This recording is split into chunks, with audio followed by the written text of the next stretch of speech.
7 silos, including a dryer that will make sure that farmers are able to harvest earlier and so transition either into winter or summer earlier than they should. So the dryer section is very important. Then the silos, at Mutare depot, 7 silos the total capacity for these 7 will be 56,000 metric tons of grain that can be held in this particular depot.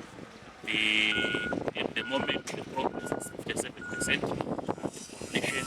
We envisage that this site will be completed and commissioned in about 6 months.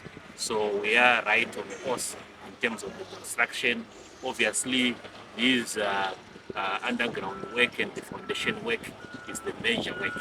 What's left is just finishing the foundation. 2 are already complete, and the other 5 are also in various stages of completion for the foundation.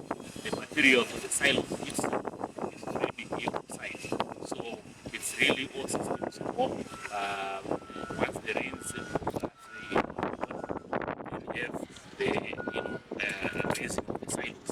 So we are here and across the country we have 14 sites that are under construction for the silos. Remember, we are targeting to raise our strategic grain reserve from the current 500,000 to 1,500.